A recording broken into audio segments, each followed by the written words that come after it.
BPS सहित बिहार के तमाम प्रतियोगी परीक्षाओं में हो रही धांधली व पेपर लीक के खिलाफ लगातार छात्र अभ्यर्थियों के द्वारा पटना में पिछले 1.5 महीने से लगातार आंदोलन जारी है। इसी कड़ी में एक बार फिर से छात्र नेता सौरभ सिंह ने बड़े आंदोलन का आह्वान किया है। जी हाँ,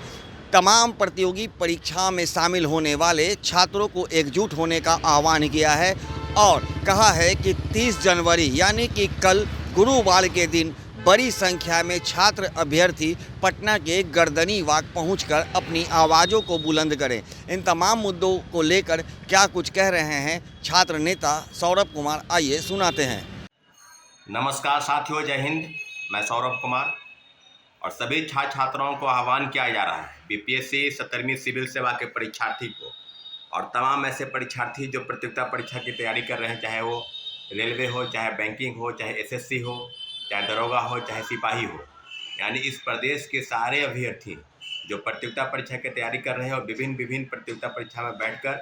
सरकारी नौकरी पाने की चाह रखते हैं, उन लोगों का आह्वान किया जा रहा है कि कल यानी 30 जनवरी को गर्दनी बाग धरना स्थल पर सभी को मौजूद होना है। साथियों, आपको बताते चले कि जिस प्रकार से विगत 18 दिसंबर से यह प्रोटेस्ट जो है चल रहा है और प्रोटेस्ट चलने के पीछे जो वजह है वो यह है कि 17वीं सिविल सेवा परीक्षा को जो है वो एक पेपर 2 पाली में आयोजित की गई। जैसा कि आपको पता है कि एक पेपर जो है 13 दिसंबर को आयोजित हुआ और दूसरी पाली जो दूसरी परीक्षा है उसी पेपर की वो 4 जनवरी को आयोजित हुई। इन सब के लिए लगातार विरोध प्रदर्शन चल रहा है और जिस प्रकार का विरोध प्रदर्शन है उसमें एक ही आंदोलन में, एक ही प्रोटेस्ट में लगातार 4 बार लाठीचार्ज हुआ और पूरी तरीके से जो व्यवस्था है, जो चरमराई व्यवस्था है, जो शिक्षा व्यवस्था है और जो बीपीएससी के चेयरमैन रवि परमार मनु भाई की नीति है, उस नीतियों पर कुठाराघात करने के लिए, उस नीतियों को समाप्त करने के लिए एक तुगलकी फरमान जो लगातार वो निकाल रहे हैं बीपीएससी अभ्यर्थियों के खिलाफ में, उसको लेकर सरकार को हम लोगों ने लगातार अल्टीमेटम दिया। सरकार को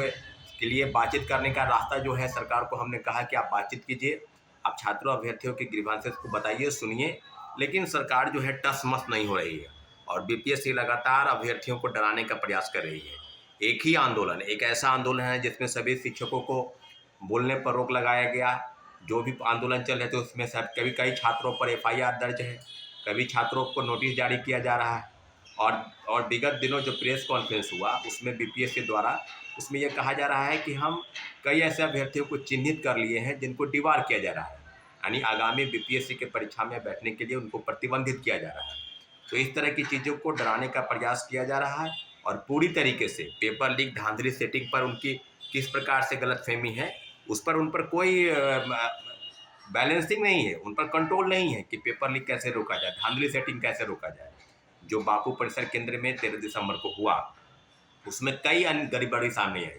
कि एक ही पेपर में जब 12:30 बजे और 12:45 बजे तक लोगों को प्रश्न पत्र मुहैया नहीं करवा पाए और उसके बाद उल्टे छात्रों अभ्यर्थियों को डराने और धमकाने का प्रयास चल रहा था। और इसमें आपने देखा होगा कि 25 दिसंबर, 29 दिसंबर और लगातार प्रोटेस्ट चल रहा है और हजारों की संख्या में अभ्यर्थी एक ही डिमांड कर रहे हैं कि जब परीक्षा एक है, जब पेपर एक है तो उसको 2 शिफ्ट में आयोजित कराने का कोई तुक नहीं है। और सारी चीज़ों पर लेकर आपने देखा होगा कि विगत लगभग 1 महीना 40 दिन बीत गए और अभी तक सरकार की तरफ से कोई भी तरह के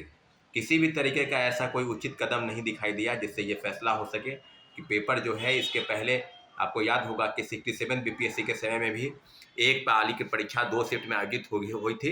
एक पेपर, और उसको मुख्यमंत्री जी ने हस्तक्षेप किया था। यहाँ भी 31 अगस्त को बहुत बड़ा प्रोटेस्ट हुआ था और प्रोटेस्ट के बाद मुख्यमंत्री जी ने फैसला किया कि नहीं, पेपर एक है तो एक ही शिफ्ट में आयोजित होगी। और कुल मिलाकर फिर वही बापू परिसर केंद्र में एक परीक्षा केंद्र कहकर कि परीक्षा केंद्र एक है तो वहाँ गड़बड़ी हुई है, हम दोबारा ले रहे हैं, और फिर एक परीक्षा केंद्र कहकर 22 अन्य परीक्षा केंद्रों पर परीक्षा लेना, तो किस तरह की व्यवस्था हुई। और आपने जिस प्रकार से लगातार कहा कि स्केलिंग कर दिए, एक पेपर को इक्वल करके कैसे आप बता सकते हैं। आपने कहा कि 2 शिफ्ट में परीक्षा होगी तो 2 शिफ्ट के परीक्षा को इक्वल कैसे आप कर सकते हैं।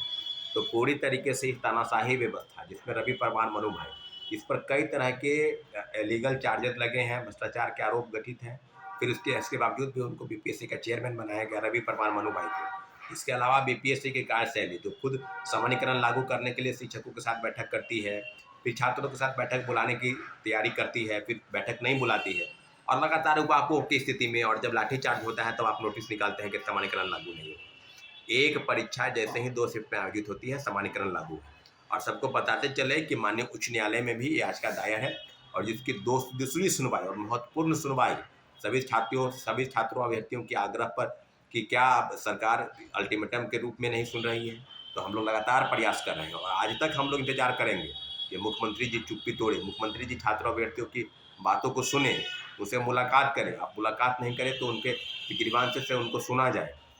लेकिन कुछ भी ऐसा नहीं हो पा रहा है। और 31 तारीख को यानी परसों जो है कोर्ट में सुनवाई है। कोर्ट के सुनवाई में भी जो चीज़ें होगी वो आपके समक्ष सामने आ जाएगी। लेकिन जितनी भी पेपर लीक और धांधली सेटिंग है इस प्रदेश में चल रहा है, इस प्रदेश की जो परीक्षाएं हैं, जितनी चाहे सिपाही भर्ती हो, चाहे दरोगा की भर्ती हो, कहीं भी क्वेश्चन बुकलेट नहीं देना है, आंसर शीट उपलब्ध नहीं कराना है। बीपीएससी की कई परीक्षाओं में आपने देखा होगा शिक्षक बहाली के TRE 2 से लेकर TRE 3 के पेपर लीक हुए। TRE 1 में कई गड़बड़ी सामने आई, फर्जीवाड़ा व्यापक तौर पर हुआ, व्यापक पैमाने पर फर्जीवाड़ा जो है वो सामने आया है। सीटेट फेल, STT फेल,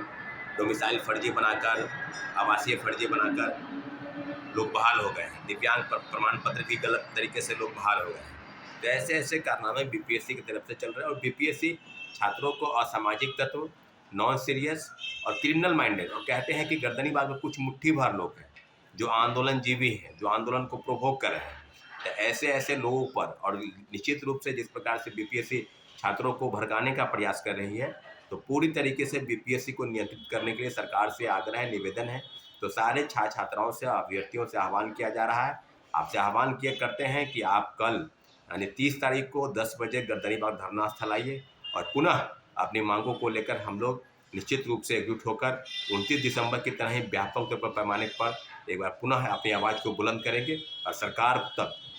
लोकतांत्रिक तरीके से जो भी आवाज़ है सरकार तक पहुंचाने का प्रयास करेंगे। इसलिए सभी छात्र अभ्यर्थियों से जो प्रतियोगिता परीक्षा की तैयारी कर रहे हैं उनसे आग्रह है कि आप गर्दनीबाग धरना स्थल आइए और निश्चित रूप से अपने आंदोलन को अंतिम मुकाम तक ले जाने के लिए आप सभी का सहयोग और साथ की जरूरत है साथियों। धन्यवाद। जय हिंद। तो जैसा कि आपने सुना, सौरभ कुमार ने बीपीएससी सहित तमाम प्रतियोगी परीक्षा में हो रही धांधली को लेकर सरकार पर बड़ा आरोप लगाया है और कहा है कि लगातार प्रदर्शनकारी छात्र अभ्यर्थियों पर ही सरकार के द्वारा कार्रवाई की जाती है, लेकिन जो बिहार में तमाम प्रतियोगी परीक्षाएं आयोजित करवाती जाती है उसमें पेपर लीक यदि होता है तो सरकार उसे रोकने की कोई भी पहल नहीं कर रही है। ऐसे में उन्होंने बिहार के तमाम छात्राओं से अपील की है कि 30 जनवरी को पटना के गर्दनीबाग में पहुँचे और बड़ी संख्या में एकजुटता दिखाते हुए सरकार के खिलाफ अपना आंदोलन को जारी रखे। बता दें कि बीपीएससी 17वीं पीटी परीक्षा को लेकर 18 दिसंबर से लगातार बीपीएससी अभ्यर्थियों के द्वारा सत्याग्रह आंदोलन जारी है। ऐसे में अब मामला कोर्ट में पहुंच चुका है और 31 जनवरी को सुनवाई होनी है, लेकिन सुनवाई से पूर्व यानी एक दिन पूर्व 30 जनवरी को छात्रों ने बड़ा आह्वान किया है और एकजुट होकर एक बार फिर से सरकार के खिलाफ अपनी आवाज़ों को बुलंद करेगी। अब देखना दिलचस्प होगा कि एक बार फिर से जब छात्र अभ्यर्थी एकजुट होकर सरकार के खिलाफ सड़कों पर उतरेंगे तो आगे सरकार क्या कुछ करती है। सहयोगी शशि के साथ ज्ञानेंद्र वर्मा, दर्श न्यूज, पटना।